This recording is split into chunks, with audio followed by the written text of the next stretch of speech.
Bem-vindos a mais uma edição do Insights. Hoje eu tenho o prazer de estar aqui com Ângela Castro. Ela é mentora, conselheira, empresária e escritora. Ângela, bem-vinda.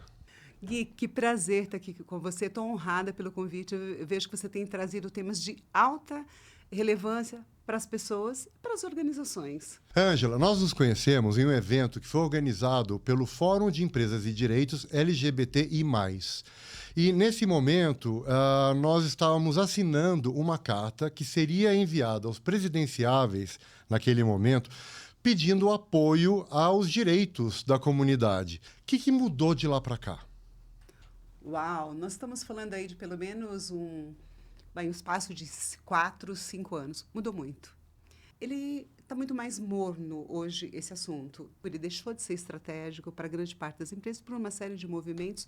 Por quê? Ele não estava bem solidificado, não estava bem sedimentado.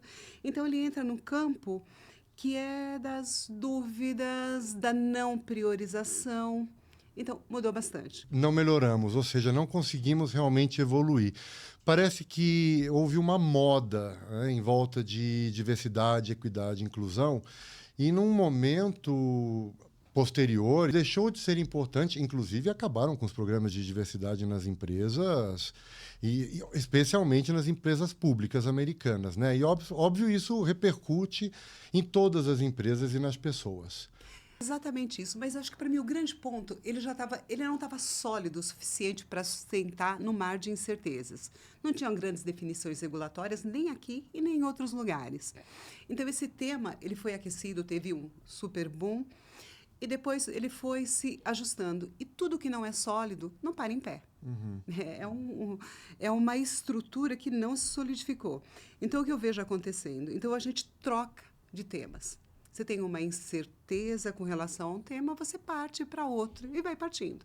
E daí tem legislações, por exemplo, saúde mental. É o tema da vez. A gente mudou cultura com diversidade? Não. E a gente está mudando cultura com saúde mental? Também não. Então, qual a chance que a gente tem de ter sucesso? E daí eu estou falando sucesso muito além de uma normativa como a NR01, tá? Uhum. Como que a gente pode ter sucesso se a gente não está mudando a cultura? Se a gente não está introduzindo itens que são relevantes e que são definitivamente ligados ao negócio. E que afetem o bolso. Exato. Né? Tem muita gente sofrendo de questões de saúde mental. Acho que nos últimos anos isso escalou. O famoso burnout, de qual hoje todo mundo fala. E isso gera custo, né? A gente tem hoje 5 mil ações de esgotamento só no Brasil entre janeiro e abril de 2025. Nós temos 3,75 bilhões de pedidos de indenização por questões relacionadas a burnout. O quanto isso está ligado às pessoas poderem se sentir autênticas e felizes e bem dentro da empresa por poderem ser elas mesmas? Totalmente ligado. Imagina você, que a gente está falando, quando a gente fala de saúde mental, a gente fala de tantos processos, nós estamos falando de inclusão. Inclusão na essência. Não o que nós caracterizamos como diverso, daí a gente vai para os nossos marcadores sociais. Tem toda uma parte da diversidade que vai muito além da cor, que ele vai muito além da raça, que ele vai muito além da identidade de gênero, ou mesmo da orientação sexual, ou das deficiências. Nós estamos falando do ser humano, ele se conhecer e conseguir se engajar com o que ele é. E esse afastamento do seu eu, da estrutura, faz com que ele não consiga estar ligado aos princípios. Ele não está conectado com a missão, com os valores, com o propósito da empresa. E daí tem esse descolamento. E a saúde mental, ela é afetada de uma forma direta por esse descolamento. E o empresário, a gente sabe, é muito orientado a resultados, né, Ângela? Então, eu vou aproveitar o teu background como contadora para te perguntar como a gente mede isso. Como é feito para mostrar o real impacto de políticas de diversidade ou focadas em saúde mental, que é a moda agora, mas que gerem resultados efetivos que possam ser mensurados? Não, você chamou a contadora para a mesa, então vamos falar um pouquinho de números. De fato, o que acontece? Você tem que ter indicadores, tem que ter métricas, tem que ter metas. E isso, quando a gente fala, vai para qualquer gestor financeiro, isso é muito fácil. Mas quando você vai para temas de RH, tem uma certa névoa que trata isso. Mas se a gente pegar alguns que são altamente factíveis de serem controlados, até mais de serem medidos, de serem mapeados. Então, a gente está falando aí do turnover, por exemplo. Eu consigo ver todo o meu gasto na saída, o meu gasto na contratação, o meu gasto no treinamento e mais o tempo do período de adaptação. Isso tudo pode ser medido e pode estar num radar na mesa do C-level da empresa, do CFO que seja. Mas tem algumas outras coisas. Como que você calcula o presenteísmo? O absenteísmo é fácil. Você sabe que a pessoa tá por atestado, e daí tem toda aquela cultura de atestado. Mas e o presenteísmo? O quanto que uma pessoa que está descolada ou não está devidamente engajada, ela está dentro mesmo indo trabalhar todos os dias. Ela está produzindo, ela está trazendo o melhor para a mesa. De que forma que você calcula isso? Você tem que ter toda uma régua de números, ou seja, uma série de ferramentas que podem ajudar nesse processo. Então, a gente está falando aí um mapa de clima. Nós estamos falando, inclusive, de um ponto que grande parte das empresas vai ser muito mais forte agora com a legislação, que é um canal de denúncia. Mas, mais do que isso, vamos trazer a responsabilidade para um determinado nível, que é o que consegue, que tem poder de atuação muito forte, que são os líderes. Mas aí você tem que estruturar a empresa para que ela meça, né, que colete todos esses números, que saiba avaliar, e aí isso acontece no tempo, né, Ângela? Porque o empresariado gosta do imediatismo. Quanto tempo a gente precisa para poder medir e poder dizer existe uma tendência positiva, negativa, e estamos influenciando com isso o resultado da empresa? Tem um framework aí que pode ser feito por qualquer empresa, isso é independente do tamanho, tá? Mas que é entender e capacitar, dar ferramentas para os líderes. Você começando com os líderes, ele tendo um processo de escuta ativa, tendo um processo de entender, e o próprio líder, ele se conhecer e se posicionar como um elemento essencial para a empresa é fundamental. E daí ele consegue trazer as pessoas. Mas, enquanto isso, e daí é o papel do RH, de criar uma estrutura, de mapear quais são os grandes pontos que tem, quais são os desvios, de estar perto, de fazer a avaliação, na parte de reconhecimento, de dar os treinamentos, não os treinamentos de uma forma pontual. Porque o grande equívoco que existe, e daí eu estou falando dentro de um processo de diversidade, dentro do processo de RH, dentro de um processo de inovação ou qualquer outro processo. Todo mundo acha que se resolve com uma palestra. Eu trouxe alguém para fazer uma palestra sobre... Não é. Tudo é feito pela construção. Tudo que você quer que tenha sustentabilidade ao longo do tempo, é necessário que tenha, primeiro, uma visão bastante estruturada, um processo de sensibilização, que é o primeiro S. Daí parte para o segundo S, sistematização. Você tem turnover na tua empresa, você tem que fazer um bom onboard. Você tem turnover, você tem que falar das mesmas coisas algumas vezes. Eu falo muito mais do que um treinamento, não. É uma trilha de educação continuada. E daí a gente vai para sustentar isso ao longo do tempo. E, obviamente, tudo isso voltado com uma boa comunicação. Porque várias empresas têm uma série de ações, mas não empacotam isso direito. Então, eu digo que constância e ritmo é o processo para criar uma cultura. E você falou, 5 anos. Você vai conseguir medir em 5 anos algumas coisas que você está plantando hoje. Mas a minha pergunta para um empresário, para um gestor, é exatamente essa. Quanto tempo você quer que a tua empresa dure? Que ela seja sustentável ao longo do tempo? Criar uma cultura em 3 anos é nada, perto do que você almeja para a tua empresa. E eu posso dizer que uma estrutura bem feita por um líder, seja em diversidade, seja em inovação, ou seja em saúde mental, os frutos já são colhidos no primeiro ano, às vezes até de imediato, mas mensuráveis em um ano. Então, o líder tem esse papel de, primeiro, abrir as portas, né? Criar um ambiente onde as pessoas se sintam à vontade para ser quem elas são, e, com isso, poderem participar mais, elas são mais criativas, são mais empoderadas, ou seja, você muda o ambiente. E, ao longo do tempo, ter as ferramentas para medir esse impacto, como você falou, no turnover, pesquisa de satisfação ou de ambiente de trabalho. 1 ano para medir. 1 ano dá para medir, já dá para colher os primeiros frutos. O grande ponto é que, em todas as áreas, né, às vezes a gente cria um mito. Uhum. Vamos fazer o que é simples, vamos fazer o que é básico e vamos trazendo mais elementos ao longo da jornada. Não dá para ter essa cultura do imediatismo. Como a gente convence esse líder, que é um gestor cheio de metas, deadlines, né, ele está ali tão ocupado, como convencê-lo a parar aquilo tudo, olhar para a questão de pessoas, né, com lentes de diversidade, de inclusão e que isso pode fazer para a empresa, e realmente tocá-lo para que alguma ação saia? Não, esse é um ponto, né? Quando você tem lá dentro do framework do radar da empresa, os números, você tem que pensar qual é a minha prioridade.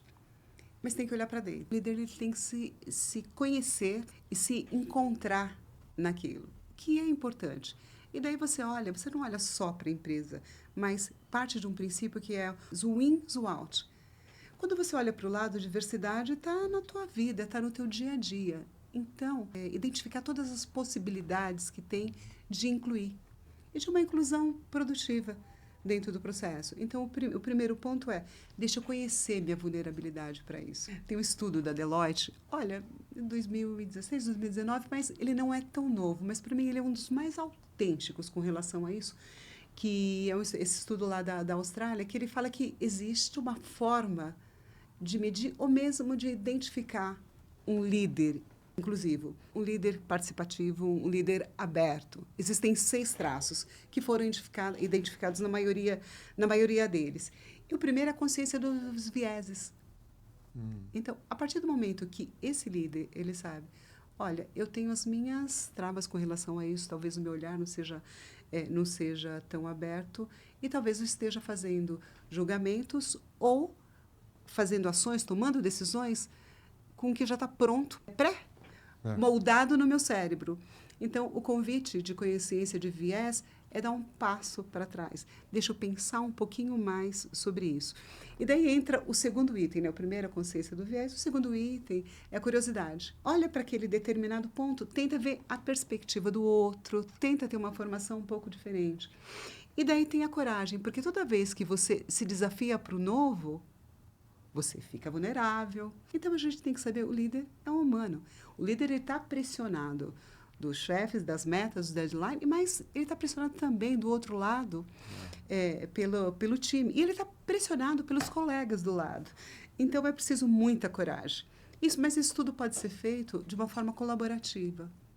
Chama o time para o jogo, chama a liderança, né? O líder do líder, chama outros níveis de uma forma colaborativa. E depois entra o 6º item, que é o comprometimento. Um líder, um profissional, ele tem 40 horas, 44, alguns têm até mais, mas tirar 1 hora por dia para estudar alguma coisa que seja fora do teu habitual, que seja fora do teu to-do. E talvez um bom tema é estudar pessoas. A gente tem aí, olha aqui. Isso tudo é reflexo de estudo. Eu trouxe 4 do Diogo de livros que falam sobre isso. Então, a minha indicação é que estude. Essa é a primeira ferramenta que um líder ou qualquer profissional que queira crescer, estudo ao longo do tempo. Eu falo que eu sou uma líder PET. Para mim, tudo é ligado a pessoas, estratégia e transformação. E a transformação vem através do quê? Do conhecimento. Então, toda vez que eu, ou esse grupo todo, né, eu sou coautor em alguns desses e em alguns outros, mas eu trouxe os principais relacionados ao nosso tema, que é diversidade e inclusão. Qual é a perspectiva? É o tema que eu gosto, que eu trabalho na minha empresa de uma forma estruturada e, por outro lado, me junto a outras pessoas, porque eu nunca vou poder abordar tudo, mas eu posso ter no meu network, nas minhas parcerias, as pessoas que entendem dos pontos. Então, vem o ponto. Vamos agir de forma colaborativa para orientar essa mudança. E aí você tocou alguns pontos que eu acho que são muito interessantes, que até saíram aqui em conversas anteriores. Primeiro, a questão do líder ser autêntico e vulnerável. né? E até o próprio Javier colocou que para que eu possa fazer um bom trabalho como líder, eu preciso que as pessoas sejam autênticas comigo, que elas falem a verdade para mim. E se eu tenho que me esconder e buscar outras verdades, como esperar que as pessoas sejam autênticas e que falem a verdade para eu poder fazer meu trabalho bem feito? Eu achei isso sensacional. E um outro ponto foi com relação à busca desse propósito, a esse estudo, né? A você sair um pouco daquela caixinha e buscar outras coisas, até como uma forma de conhecer a tua identidade além do título. E eu acho que na conversa com o Henrique, ele falou isso bastante, de que desde o começo da carreira dele, ele já fazia essas revisões, né? Mas muita gente não faz, porque a gente está tão ocupado, e eu posso falar de mim, né? Eu não fazia uma reflexão contínua do que era o meu propósito além da FedEx. Então, acaba sendo um exercício quase que imposto quando você se vê no momento ou de se aposentar, ou de aposentar em você, enfim, né? De você decidir fazer alguma coisa diferente na tua vida. Eu acho que esse é uma das dores maiores que a gente encontra nas pessoas que passam por transições de carreira, inclusive transições fora daquele grande título que ela levava. No teu caso, porque você teve várias carreiras, você começou como contadora, hoje você é consultora, mentora, conselheira. Como foram essas transições, Ângela? E como foi a saída da Deloitte, que era tão forte em você? Bom, a gente está falando aí da Deloitte, né? Acho que é um ponto bastante interessante. De uma certa forma, a gente acaba se escondendo atrás de alguns dos nomes das empresas pelas quais, as quais nós representamos. No processo de mudança da saída da Deloitte, na qual eu fiquei 35 anos. Só que nesses 35 anos eu mudei de carreira várias vezes lá dentro mesmo. Mas tem algumas coisas que faziam parte de mim. Então, para você ter uma ideia, escrever. Sempre escrevi, sempre registrei, sempre artigos, livros. Eu nem sei quantas participações. A minha mãe tem, acho que uma sala numa estante cheia de coisas minhas, participando de revista, de artigos, essas coisas. Com alguns nomes diferentes, alguns Nina Castro, que são para os meus poemas. Mas acho que o grande ponto é, eu sempre tive o propósito de comunicar o que eu estudo. E eu sempre fui muito estudiosa. Então, hoje, quando eu listo tudo o que eu fiz, nesse inventário de contadora, quando eu fui mudar, fazer essa transição de carreira, saindo da Deloitte, eu falei, o que eu sei fazer? Quais são as minhas habilidades? Quais são os meus conhecimentos?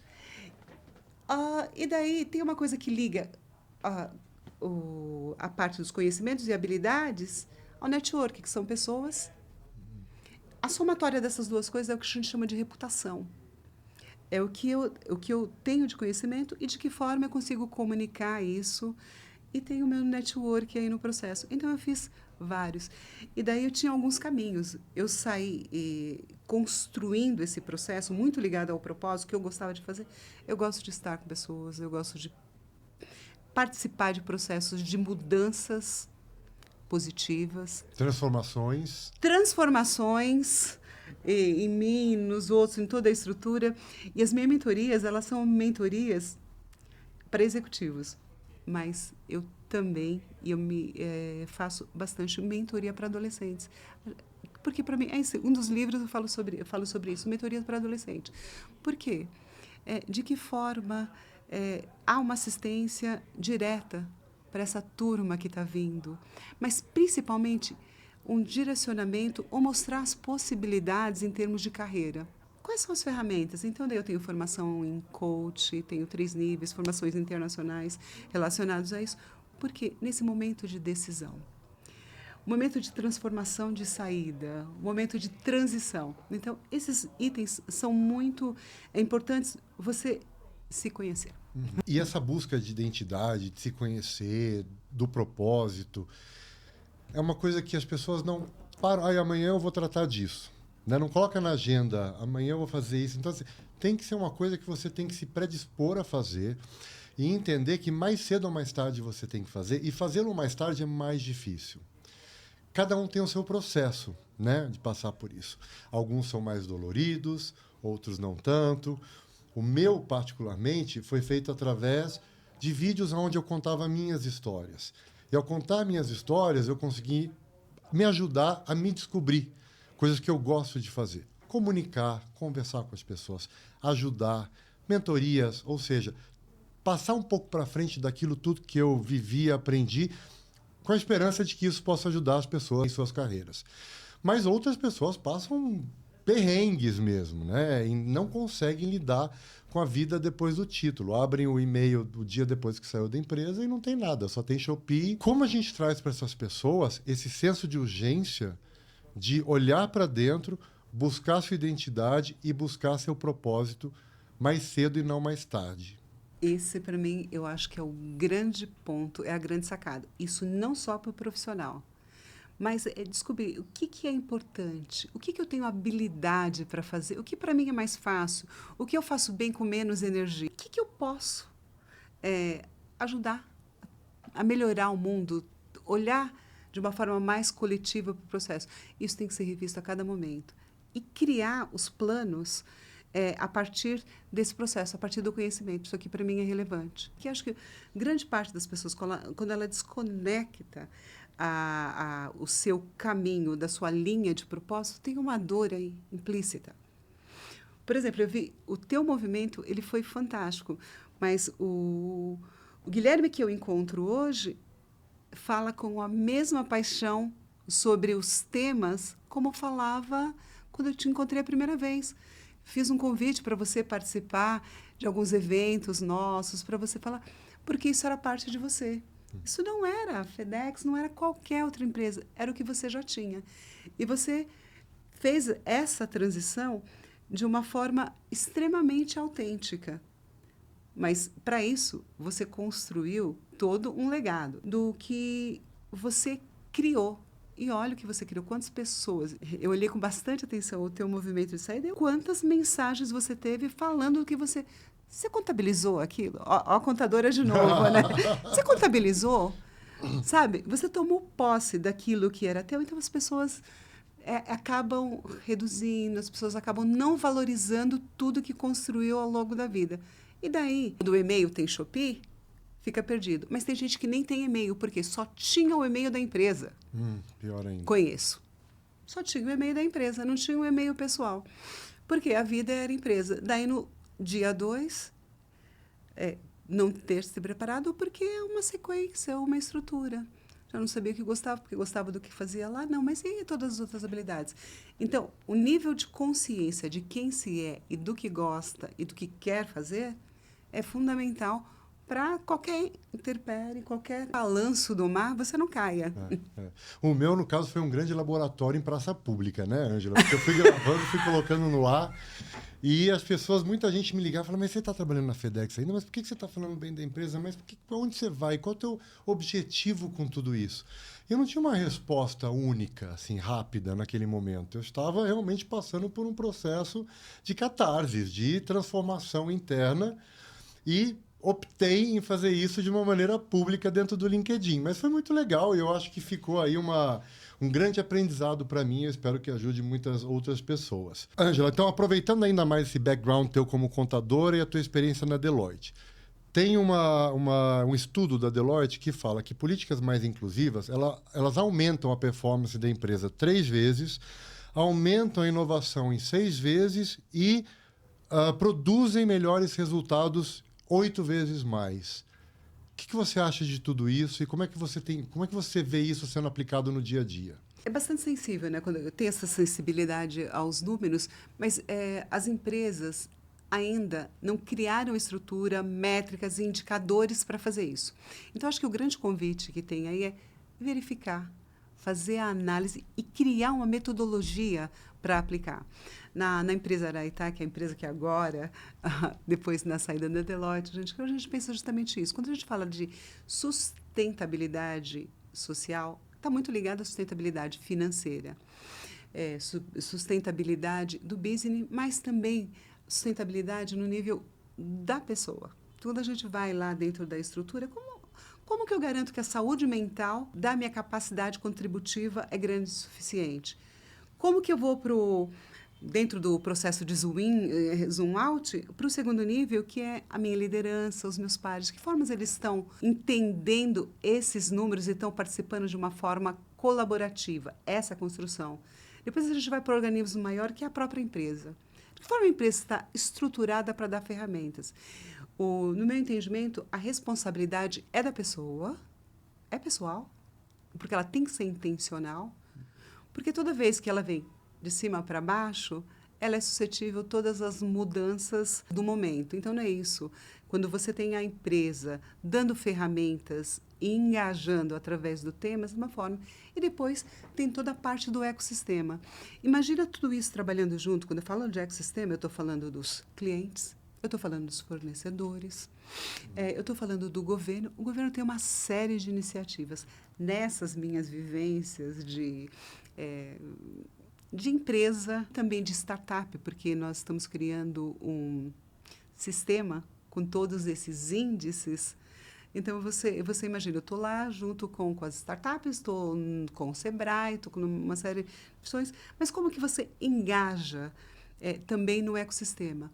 O que está acontecendo, tem muitas conversas que estão soltas. Então, quando você vai no processo zoom in, zoom out, você ganha solidez de uma construção. É um processo muito intencional e de muitas pessoas. Então, de que forma você contamina para o bem as pessoas que estão perto e de que forma a empresa ela funciona não como principal responsável, mas como sponsor de uma mudança. E como que a consultoria hoje leva essas soluções para as empresas? Olha, tem todo um framework. A primeira coisa é você analisar, fazer um mapeamento, traçar um diagnóstico. Esse diagnóstico ele tem que ser muito real, muito legítimo, muito autêntico. E ir para o próximo ponto, que é construir o plano. E o plano ele tem que ser realista. Ele tem que ser realista porque ele tem que ser sustentável ao longo do tempo. E a gente consegue ter prazos para medir após 1 ano, mas mudança de cultura 3 anos, 5 anos, mas tem um resultado, ele é bastante palpável ao longo do tempo. Então, tem um framework para desenhar isso, mas parte sempre do quê? Da vontade. Parte sempre de um desejo. Mas, às vezes, também parte de uma mudança de legislação, né? Então, você tem aí, por exemplo, a NR1. Hoje, o que está acontecendo no mercado? Várias empresas entendem que estão preparadas. Pode ser que estejam preparadas para uma fiscalização, para uma auditoria, e daí você cumpre e você escapa de uma multa. Mas é disso que a gente está falando? Ao longo do tempo, não é multa. Não resolve. O que nós estamos falando é esses pontos todos que são o tema da ANR, o quanto isso impacta o teu negócio. Você tem a visibilidade, quer dizer, as organizações, ou os profissionais, ou as pessoas, elas têm, de fato, um compromisso com a saúde. E aí você toca num ponto importante. Então, começa com o líder. Como a gente faz com que o líder gere ação? Ou pela pressão, porque tem uma normativa nova, ou uma regulamentação nova, e vai ter que pagar multas ou impostos, ou seja o que for, ou por realmente tocar o coração daquele líder e fazer com que ele sinta a necessidade e a importância de ter políticas mais inclusivas. Isso aqui não pode ser uma meta a mais. Eu tenho uma meta a mais para cumprir dentro do meu relatório de riscos psicossociais. Não é sobre isso. O quanto, de fato, eu quero que as pessoas ao meu lado, no meu entorno, e daí pode ser na célula, empresa, estejam saudáveis. E saudáveis que tem espaço para serem quem são, que tem espaço de conversa, que tem espaço para trazer as vulnerabilidades e que tem espaço para negociar. E para negociar, o que eu estou dizendo, não estou falando negociar prazo, entrega, produtividade, não. Isso não, a gente não está questionando. O que eu estou falando é de poder conversar e verificar qual a melhor forma de contribuir. Às vezes não é a forma como está ajustado. Num dos episódios do Insight, com a Catarine, você e ela trouxeram um ponto aqui. Fecho quem eu sou aqui e abro uma outra porta para minha família. E o que acontece é quando não tem essa ligação, não tem essa coerência, ele não consegue enxergar que as pessoas que estão aqui na empresa têm características que são iguais à da família ou de outras células, ou da pessoa do clube. Então, existe uma sensibilidade para trazer um olhar de gentileza, de generosidade que a gente traz, que as pessoas trazem de uma forma geral para a família, trazer para dentro de casa. Então, o que eu estou falando é só mudar o olhar. É uma lente de mais carinho, uma lente de mais abertura. Você não olhar para o profissional que está ali com você como uma pessoa que vai te ajudar a trazer suas metas, mas você é uma pessoa que nós juntos vamos atingir a meta. Então, É a mudança da perspectiva, a mudança do olhar. Isso passa pela gentileza, passa pela generosidade e passa pela leveza. Porque a maioria das pessoas, e isso tem vasta literatura sobre, não funcionam pela pressão da entrega. Pode até entregar, mas vai deixar um rastro de sangue. O que a gente está falando, não. Vamos fazer que a entrega da meta, dos resultados, ela aconteça de uma forma, não digo automática, mas de uma forma construída, porque é a única é o único jeito de trazer sustentabilidade para o processo. É a construção colaborativa, a construção conjunta. E até pela minha própria experiência, Ângela, a gente fazia um programa na FedEx chamado Outspoken. A gente fazia, acho que era a cada 2 meses, e era sobre tema LGBTQIA+, e a gente convidava as pessoas para falarem, e nós tínhamos 500, 600 pessoas entrando no programa, que era interno da FedEx, mas não tínhamos um público tão grande LGBTQIA+. A grande maioria das pessoas que estavam ali, elas estavam porque elas estavam interessadas em como a empresa estava tratando aquele tema, porque dentro da família, dentro da casa delas, elas tinham pessoas da comunidade. Então, elas se sentiam muito bem em saber que elas trabalhavam para uma empresa que dava valor para isso. Inclusive, pessoas a gente chamou para participar para contar a história da família delas, né?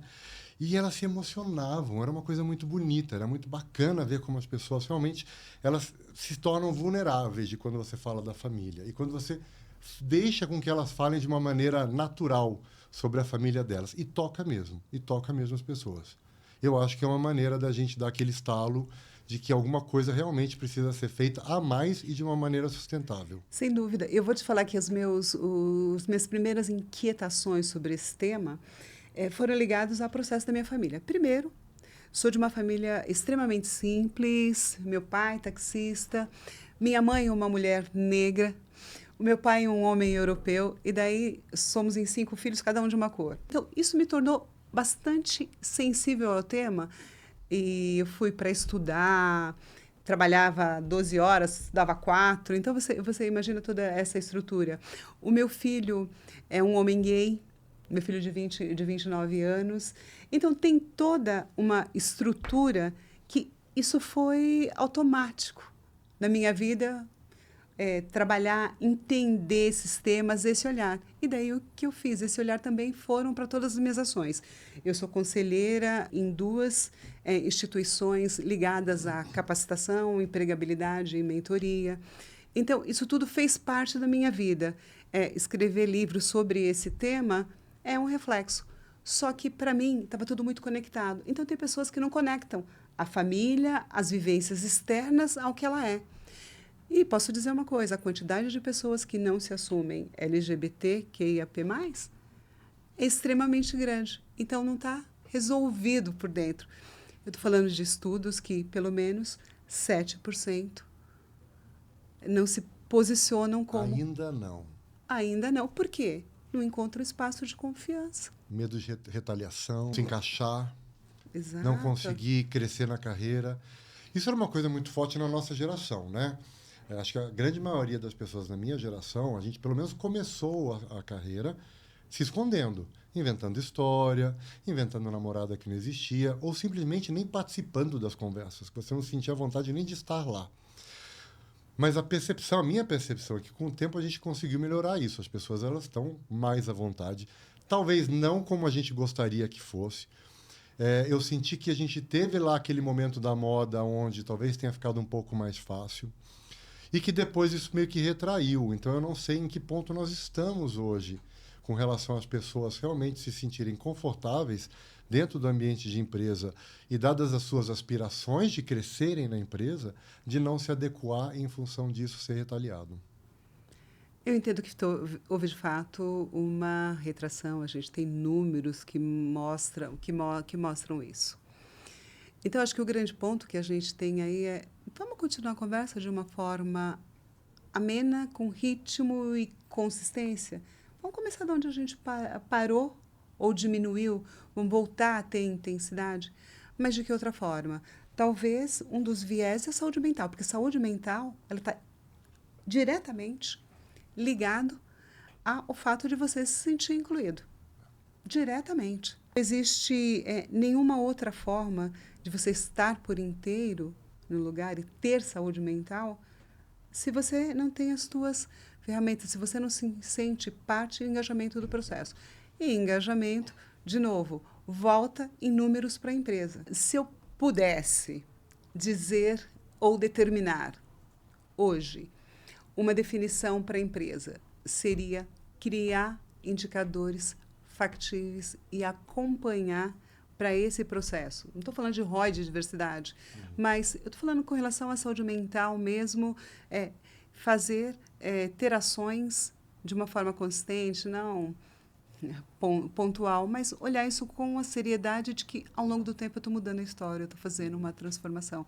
E a transformação não é da noite para o dia. A transformação exige coragem, exige compromisso, intenção, mas exige também um acompanhamento. De novo, o lado contador, uma forma de verificar de que forma esses indicadores, onde que estão as variações. Quando você vai para a célula, olha, tal área pode ser dessa forma. Então, você consegue granular e verificar onde estão os seus pontos de maior desafio. Você consegue identificar quem são as pessoas que podem fazer parte desse processo e ajudar a disseminar, a mudar a cultura. Nós temos pessoas muito boas, com pessoas com extremo conteúdo, pessoas que estudam esse processo. De que forma que você cria isso? E trazer esses temas, e daí eu não estou falando de diversidade de uma forma estrutural, mas de diversidade dentro da sustentabilidade social da empresa. Porque nós estamos falando aí, de onde você vai recrutar? Nós estamos falando hoje que a gente tem 72,9% de pessoas negras, pretos e pardos, fazendo parte da estrutura dos desempregados, das pessoas que não têm emprego formal. Então, o que eu estou dizendo com isso? Eu preciso criar formas de trazer, de incluir de uma forma produtiva para fazer essa mudança. De um lado, a gente tem escassez de mão de obra. E, do outro lado, nós temos pessoas que poderiam estar sendo preparadas ou estimuladas para que se preparem para poder cumprir esse gap. A gente está errando. Como sociedade, nós não estamos sendo inteligentes o suficiente para fazer com que essa equação funcione. E os números deixam bem claros, né? Claro. Não só a questão do desemprego, mas aí dentro do emprego formal, a participação de negros entre cargos de gerência, de direção, ainda é muito pequeno, né? Mesmo de mulheres ainda é muito pequeno. Então, isso mostra uma grande discrepância entre o que nós somos como sociedade e o que nós somos como empregos, como produção intelectual corporativa, direção corporativa, não se encaixa. Não, quando você vai para a gerência, daí você falou de um ponto que é a interseccionalidade. Você está falando aqui, olha, a gente tem uma população, 70%, daí tem, ela varia de população negra, mas daí você tem uma estrutura que as pessoas negras estão na base, e daí você tem uma outra estrutura, que a liderança tem 5% de pessoas negras, e daí a gente tem menos de 2% mulheres negras. E daí eu nem vou falar se a gente pegar outros recortes. Isso tudo não funciona. Nós precisamos trazer e manter essa conversa na mesa. Por isso que nós estamos aqui. Exato, na mesa. Na mesa. Na mesa. Que ótimo, muito bom. Ângela, muito obrigado pelo teu tempo, disponibilizar-se para estar aqui. Foi muito bom, muito legal mesmo. Muito obrigado.